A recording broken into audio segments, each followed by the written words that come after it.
Hello बच्चों, कैसे हो आप सभी। तो जैसे कि आप लोगों को पता है, हम लोग कर रहे हैं प्रीवियस ईयर क्वेश्चन आंसर्स। जो हमारी पिछली वीडियोस हैं उसमें हमने कार्बन एंड इट्स कंपाउंड्स के बहुत सारे इंपॉर्टेंट प्रीवियस ईयर क्वेश्चन करे। उससे पहले हमने इलेक्ट्रिसिटी के करे, मेटल्स एंड नॉन मेटल्स के करे। तो हम लोग वेरियस चैप्टर्स के जो इंपॉर्टेंट और प्रीवियस ईयर क्वेश्चन हैं उन्हें कवर कर रहे हैं। इसी तरह से आज की वीडियो में आज हम लोग कवर करने वाले हैं एसिड, बेसिस एंड सॉल्ट्स के कुछ बड़े ही इंपॉर्टेंट और प्रीवियस ईयर क्वेश्चंस को। तो आज का वीडियो भी बहुत ज़्यादा इंटरेस्टिंग होने वाला है। तो जल्दी से वीडियो को अपने फ्रेंड्स के साथ शेयर कर दीजिए, क्योंकि वो भी आपके साथ समझ पाए इस चीज़ को। जैसे ही आप लोगों को समझ आता है पहला ही पॉइंट, आपने तभी लाइक बटन को प्रेस कर देना है, सो दैट कि मुझे भी पता चले कि बच्चे इंटरेस्टेड हैं, समझ आ रहा है। और इसी तरह से हम लोग नई नई वीडियोज़ आपके लिए लाते रहें। तो चैनल को अगर आपने सब्सक्राइब नहीं किया है तो जल्दी से सब्सक्राइब को प्रेस कर दें, बेल आइकन को दबा दें, सो दैट जैसे ही नई वीडियो आए आपको उसके जो नोटिफिकेशंस है वो मिलते रहे। तो चलिए स्टार्ट करते हैं हमारे फर्स्ट क्वेश्चन के साथ। The first question is, what is observed when carbon dioxide is pass through lime water for a short duration and for a long duration. Also write the chemical equations for the reactions involved। तो यहाँ पे question है carbon dioxide और lime water से related. तो इन चीजों के बारे में आपको सबसे पहले पता होना चाहिए। तो कहा जा रहा है कार्बन डाइऑक्साइड को जब लाइम वाटर के थ्रू पास करवाया, तो यहाँ पे रिएक्शन की बात कर रहे हैं between carbon dioxide and lime water. Lime water रहता है कैल्शियम हाइड्रोक्साइड का aqueous solution. This is lime water. Lime water is CaOH whole twice in the aqueous form. अब हम लोगों ने बचपन से ये चीज तो बड़ी रट रखी है that carbon dioxide turns lime water milky, कि जो कार्बन डाइऑक्साइड है वो लाइम वाटर को मिल्की कर देता है। अब ऐसा कैसे होता है? क्योंकि देखिए, ये जो बस कार्बन डाइऑक्साइड है, कार्बन डाइऑक्साइड जैसे ही हम लोग लाइम वाटर के थ्रू पास करते हैं ये बनाता है कैल्शियम कार्बोनेट। ये क्या बना देता है? Calcium carbonate. और ये एक इनसॉल्युबल सब्सटेंस है जिसकी वजह से ये मिल्कीनेस क्रिएट करता है। ये क्या करता है? ये मिल्कीनेस क्रिएट करता है। इसी की वजह से जो लाइम वाटर है वो मिल्की हो जाता है और साथ में प्रोड्यूस होता है वाटर। ठीक है, तो ये है कारण दैट। अब वही क्वेश्चन ने आपको पूछा व्हाट हैपेंस, क्या होगा? What is observed, क्या ऑब्जर्व किया गया फॉर अ शॉर्ट ड्यूरेशन, जब हमने कम समय के लिए। तो हमारा पहला आंसर आ गया फॉर शॉर्ट ड्यूरेशन के लिए। ठीक है, when carbon dioxide is pass through lime water it turns lime water milky. तो यहां पे आ जाएगा CO2 turns lime water milky. जो CO2 है वो लाइम वाटर को मिल्की कर देती है क्योंकि यहाँ पे प्रोडक्शन हुई है कैल्शियम कार्बोनेट की। अब सेकंड, जब कार्बन डाइऑक्साइड को लंबे समय के लिए पास करेंगे, सो होता क्या है, जब ही क्या हुआ कि हमने लिया lime water CaOH whole twice, इसमें से पास किया कार्बन डाइऑक्साइड, इसमें सबसे पहले क्या बना दिया? CaCO3। ये इनसॉल्युबल सब्सटेंस है और इसकी वजह से आती है मिल्कीनेस। अब हम क्या कर रहे हैं, जब हमने लंबे समय के लिए इसी सारी चीज में से दोबारा से फिर क्या पास करवा दी? Carbon dioxide. कार्बन डाइऑक्साइड जब हम पास करवाते हैं फॉर लॉन्गर टाइम ड्यूरेशन, लंबे समय के लिए पास करवाते हैं, तो ये मिल्कीनेस डिसअपीयर हो जाती है क्योंकि ये कैल्शियम कार्बोनेट से बन जाएगा calcium bicarbonate, CaHCO3 whole twice. ये क्या बन गया? Calcium bicarbonate.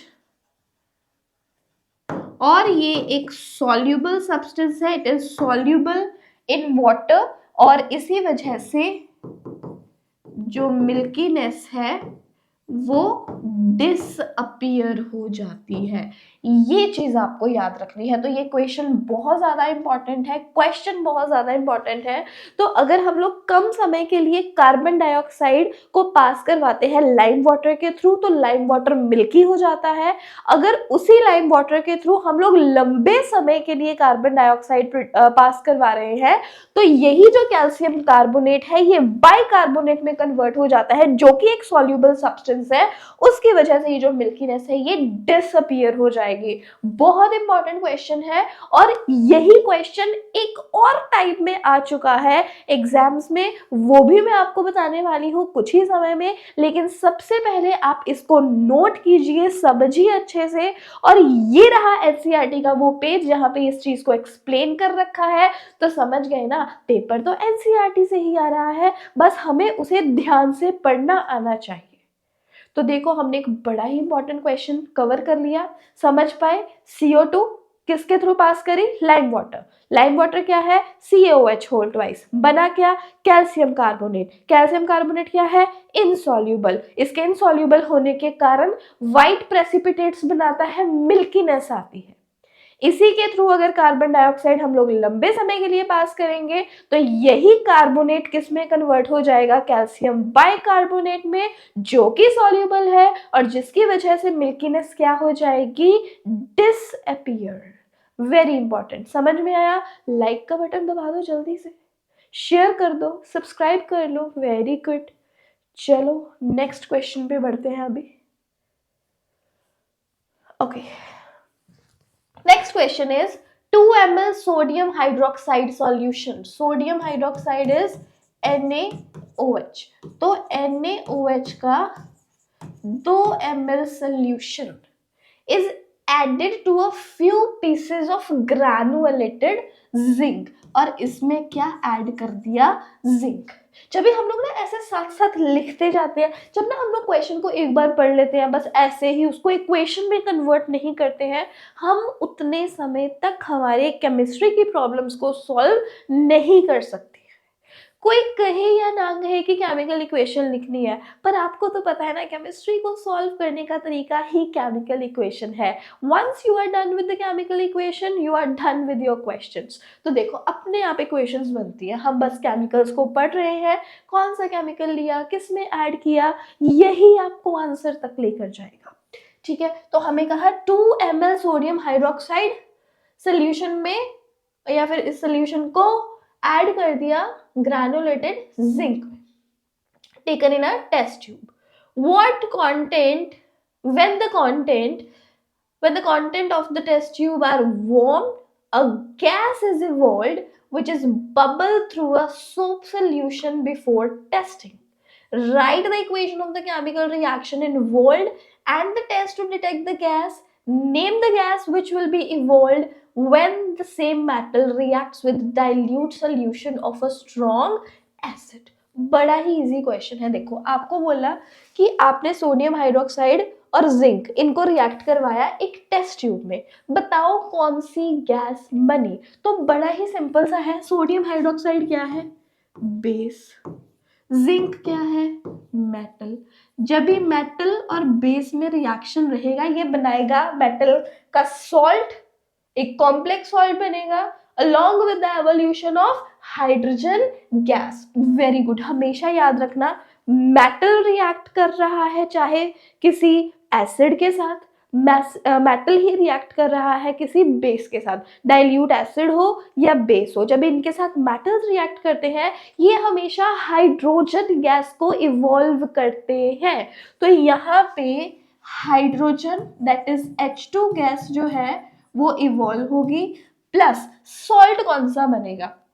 देखो, यहाँ पे NaOH H2 गैस बन रही है, लेकिन यहाँ पे बस एक हाइड्रोजन है, मतलब NaOH के कितने मॉलिक्यूल्स लगेंगे? 2 मॉलिक्यूल्स। ये H भी गया, ये H भी गया, इन्होंने तो बना दी H2। अब जो हमारे पास बचा वो सॉल्ट, Na कितने बचे? 2 Na2, एक बचा Zn, और यहाँ से बचे 2 oxygen, Na2ZnO2, that is sodium zincate. ये याद रखने की ट्रिक है। जिंकेट जो है ये सॉल्ट बन गया, और साथ में इवॉल्व हुई हाइड्रोजन गैस, साथ में इवॉल्व हुई हाइड्रोजन गैस। तो वही लिखा है, राइट द इक्वेशन, हमने इक्वेशन लिख दी, and the test to detect the gas. और ये जो कहते हैं जो गैस इवॉल्व होगी, उन्होंने बताया नहीं कौन सी गैस इवॉल्व होगी, हमें पता है हाइड्रोजन गैस। अब इस गैस को हम लोग डिटेक्ट कैसे कर सकते हैं, आपने उसका टेस्ट बताना है। टेस्ट क्या है, अब देखो इतनी चीज तो ये खुद बता चुके हैं दैट ये जो गैस है इस गैस को बबल करवाया थ्रू अ सोप सोल्यूशन। अब सोप सोल्यूशन के थ्रू जब ये पास करवाएंगे उसके बबल्स बन के गैस के ऊपर आएंगे, and when we will bring burning candle near it, near the bubbles of gas, और ये पॉप साउंड के साथ बर्स्ट करेंगे, these will burn with a POP pop sound. ये पॉप साउंड के साथ बर्न करेंगे, पॉप पॉप पॉप करके बर्न करेंगे। यही निशानी है हाइड्रोजन गैस को डिटेक्ट करने की। तो चलिए हमने ये भी बता दिया कि हम लोग उसको कैसे डिटेक्ट करेंगे। Name the gas which will be evolve when the same metal, कहते हैं कौन सी गैस इवॉल्व होगी जब same metal that is zinc reacts with dilute solution of a strong acid, किसी strong acid के dilute solution के साथ ये react करेगा। तो strong acid, आप sulfuric acid ले लो, H2SO4 का dilute solution, sulfuric acid strong है, आप HCl ले सकते हो, कोई भी चीज। अगेन यहाँ से कौन सी गैस इवॉल्व होगी, हाइड्रोजन गैस, H2। साथ में बताएंगे which gas is evolved, name the gas evolved, hydrogen gas is evolved when hydrogen will react with the dilute solution of strong acid. और सॉल्ट क्या बन गया यहाँ पे, ZnSO4 हो गया। नेम द गैस, कौन सी गैस इवॉल्व होगी, हाइड्रोजन गैस, जब सेम मेटल रिएक्ट करेगा dilute solution of a strong acid के साथ। तो ये 3 मार्क्स का क्वेश्चन है। पहला नंबर आपको मिलेगा जब आप ये इक्वेशन लिखते हो, सेकंड नंबर आपको दूसरा नंबर आपको तब मिलता है जब आप ये टेस्ट बताओगे कि जो भी गैस इवॉल्व हुई है उसको टेस्ट कैसे किया जाएगा। और फिर उन्होंने सीधा नहीं पूछा हाइड्रोजन गैस, यहाँ से घुमा के पूछा भी अगर सेम ही मेटल हम लोग dilute solution of a strong acid के डाइल्यूट सोल्यूशन के थ्रू इस मेटल को रिएक्ट करवाते तब कौन सी गैस इवॉल्व होगी, हाइड्रोजन गैस। याद रखना मैंने आपको पहले ही बताया, बेस हो एसिड हो डाइल्यूट वाला, जब भी इसके साथ मेटल रिएक्ट करेगा, एक्टिव मेटल, कॉपर जैसा नहीं, वो रिएक्ट करके हाइड्रोजन इवॉल्व नहीं करता। एक्टिव मेटल जब रिएक्ट करेगा तब वो हाइड्रोजन गैस जो है वो इवॉल्व करेगा ही करेगा। बड़ा ही अच्छा क्वेश्चन है। चलो अभी पढ़ते हैं हम लोग अगले क्वेश्चन पे। Okay, next question is to a solution of sodium hydroxide in a test tube, sodium hydroxide NaOH, 2 drops of phenolphthalein, इसमें हमने ऐड किया फिनोफ्थलीन।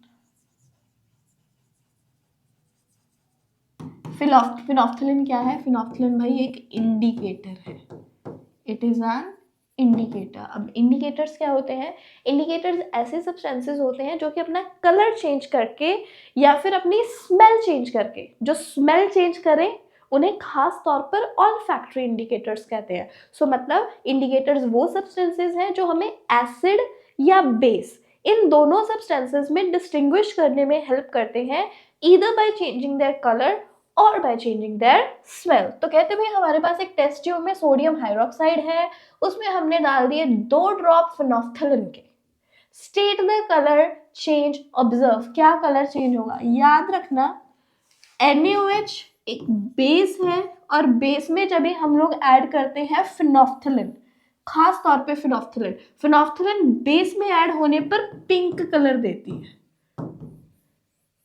एक इंटरेस्टिंग बात बताऊं, इसी पर सेम इसी जो क्वेश्चन ये आया है ना, इसी पर मैंने एक एक्टिविटी करवाई है, उसका मैंने शॉर्ट वीडियो बना रखा है, बहुत अच्छा वीडियो बना है, आपको मैं डिस्क्रिप्शन में दे देती हूँ वो वीडियो को। एक बार उसे जरूर देखना, बहुत एंजॉय करोगे और ये जो कलर चेंजेस है ना, आप उसको कभी नहीं भूलने वाले हो, आई स्वेयर। देखना जरूर। ओके, अब next, if dilute HCl is added dropwise to the solution, what will be the color change? कहते हैं अब देखो हमारे पास है बेस, हमने उसमें फिनोफ्थलीन ऐड किया, वो हो गया पिंक। कहते हैं अब इसी सोल्यूशन में हमने ऐड कर दिया एसिड। क्या ऐड कर दिया हमने? एसिड, HCl ऐड कर दिया ना, डाइल्यूट HCl क्या है ये? एसिड। ड्रॉप वाइज ऐड कर दिया इसमें। What will be the colour change? अब कलर चेंज क्या होगा? देखो बेस NaOH का एक्वा सोल्यूशन है कलरलेस, ठीक है, फिनोफ्थलीन ऐड करा तो ये पिंक हो गया। अब इसमें डाल दिया एसिड डाइल्यूट HCl, ये क्या करेगा? एसिड बेस के इफेक्ट को न्यूट्रलाइज कर देगा, इस वजह से जो पिंक कलर है वो खत्म हो जाएगा और ये जो सोल्यूशन है ये फिर से क्या हो जाएगा? कलरलेस। मैं बोल रही हूँ उस वीडियो को देख लेना, सेम चीज उसमें दर्शाई हुई है। Okay, next, on adding a few drops of NaOH solution the above mixture to the above mixture the color of the solution reappears. Why? कहते हैं अब इसी सोल्यूशन में जो कलरलेस हो चुका है इसमें फिर से क्या ऐड कर दिया? इसमें फिर से ऐड कर दिया NaOH सोल्यूशन, वो कहते कलर फिर से रीअपियर हो गया और ये जो है ये फिर से सोल्यूशन क्या हो गया? पिंक। जो कलर है वो रीअपियर हो गया। ऐसा क्यों हुआ? क्योंकि अब इसमें हमने फिर से बेस ऐड कर दिया है, हाइड्रोक्साइड आयंस जो है उनका कंसंट्रेशन फिर से बढ़ चुका है, इसलिए जो फिनोफ्थलीन है वो फिर से एक्शन में आ गया है, क्योंकि वो बेस के साथ रिएक्ट करता है ना। पहले तो इस एसिड ने इस बेस के असर को खत्म कर दिया था, अब हमने फिर से बेस डाल दिया, सोल्यूशन फिर से बेसिक हो गया, इस वजह से फिनोफ्थलीन का एक्शन फिर से आ गया और वो जो पूरा का पूरा सोल्यूशन है उसका कलर दोबारा से क्या हो गया? Pink. Very important and interesting question on indicators. तो इंडिकेटर्स बड़ा ही इंपॉर्टेंट टॉपिक है एग्जाम्स के लिए। चलिए नोट कर लिया, अभी बढ़ते हैं अगले क्वेश्चन पर। Okay, next is during electrolysis of Bryan a gas G is liberated at anode. When the gas G is passed through the slake lime, a compound C is formed. भैया इस question को ना, ऐसे questions को देख के अगर तुम लोग 2-3 बार भी पढ़ोगे ना, पढ़ रहे हो मिररली, तो फिर कुछ समझ नहीं आता। साथ साथ लिखना शुरू करो, इक्वेशन बनानी शुरू करो, तब जाके आपको समझ में आएगा। अब इन्होंने बोला ब्राइन का क्या करा? Electrolysis of Bryan. एक कहते जी गैस जो है, जी क्या है? एक गैस है, इवॉल्व होगी, कहाँ इवॉल्व होगी? एनोड पर। और कहते when this gas G is pass through slake lime, इस गैस को पास किया through slaked lime, slake lime के थ्रू पास किया, अ कंपाउंड C, तब एक कंपाउंड C बनेगा। C is a compound which is used for disinfecting drinking water. और इस कंपाउंड को यूज करते हैं for disinfecting drinking water. Write the formula of GNC, state the chemical equation, what is the common name of compound C, give its chemical name। देखो जितने भी question पूछे ना तभी आंसर कर सकते हो जब इस मिस्ट्री को सॉल्व करोगे, इसकी इक्वेशन बनाओगे। अब यहाँ पे आपको दे रखा है ब्राइन। ब्राइन किसे कहते हैं? NaCl के एक्वस सोल्यूशन को याद रखना। ब्राइन का मतलब NaCl का एक्वस सॉल्यूशन, इसकी क्या करी? इलेक्ट्रोलिसिस। ये है ब्राइन, और देख रहे हो ब्राइन का इलेक्ट्रोलिसिस NaCl प्लस H2O, इसका इलेक्ट्रोलिसिस ये क्या दर्शा रहा है? ये है आपकी क्लोर एल्कली प्रोसेस, ये है क्लोर एल्कली प्रोसेस। और क्लोर एल्कली प्रोसेस के हमें प्रोडक्ट्स पता है। क्लोर एल्कली प्रोसेस के दौरान बनता है NaOH, साथ में इवॉल्व होती है क्लोरीन एनोड पर एंड हाइड्रोजन गैस कैथोड पर। क्लोरीन गैस इवॉल्व होती है एनोड पर, हाइड्रोजन गैस इवॉल्व होती है कैथोड पर। ये दोनों ही क्या है, गैसेस। डन। अब इन्होंने खास तौर पे बोली है एनोड वाली बात, इसका मतलब एनोड पे क्या आ रही है, क्लोरीन। तो हमारा जी, जो जी गैस इवॉल्व हो रही है वो जी गैस कौन सी है, Cl2। So what is the formula of G, Cl2। Second equation पे कहा कि यही जो जी है that is Cl2। Second equation बनाएंगे, Cl2 को पास किया स्लेक लाइम के थ्रू। स्लेक लाइम क्या रहता है, calcium hydroxide, CaOH whole twice. कहते अभी एक कंपाउंड बनेगा C। अब आपको पता है क्या होगा, CaOH होल ट्वाइस, ये है ना। अब इन दोनों के रिएक्शन के दौरान यहां से वाटर मॉलिक्यूल जो है वो रिमूव हो जाएगा और आपके पास बचा क्या, CaOCl2। CaOCl2 यही है हमारा compound C। So what is the formula of C, CaOCl2। State the chemical equations. दोनों ही केमिकल इक्वेशंस हम लोग बना चुके हैं, तभी हमें आंसर पता चला। What is the common name of the compound C, CaOCl2। इसका कॉमन नेम क्या है, ये है ब्लीचिंग पाउडर। ये क्या है, ब्लीचिंग पाउडर है। Give its chemical name. इसका केमिकल नेम क्या है, Ca इज कैल्शियम, O के लिए ऑक्सी, Cl2 के लिए क्लोराइड। तो ये क्या बन गया है, what is the chemical name, calcium oxy chloride. तो ये है, ये लो, ये बड़ी आसानी से हमारा ये क्वेश्चन भी हो गया। अब देखो यहाँ पे बात हुई क्लोरएल्कली प्रोसेस। क्लोरएल्कली प्रोसेस अपने आप एक बहुत बड़ी प्रोसेस है। अगर आप इसको सेपरेटली समझना चाहते हो, आप चाहते हो मैं इसके ऊपर एक सेपरेट वीडियो बनाऊं, वैसे मैंने पहले भी एक वीडियो बना चुका है, वैसे मैंने इसके ऊपर एक पहले भी वीडियो बनाया हुआ है। मैं एक नया वीडियो बना दूंगी, मुझे इसमें कोई वो नहीं है। लेकिन अगर आप चाहते हैं a video on chlor alkali process, the latest one, आप मुझे कमेंट बॉक्स में बता सकते हैं, मैं आपके लिए क्लोरएल्कली प्रोसेस का वीडियो भी जल्दी से ले आऊंगी। तो इसी तरह से ये हो गया हमारा एक और question solve, done. It is a very important question. तो चलिए अभी के लिए आप इन्हीं क्वेश्चंस को प्रैक्टिस कीजिए, बने रहिए हमारे साथ। इसी तरह से और भी इम्पॉर्टेंट क्वेश्चंस मैं आपके लिए लाती रहूंगी। जाने से पहले वीडियो को लाइक ज़रूर कर देना, अगर कुछ समझ पाए हैं तो अपने फ्रेंड्स के साथ ज़रूर शेयर कीजिए। चैनल पर नए हैं तो सब्सक्राइब कर लीजिए और बेल आइकन को प्रेस कर दीजिए।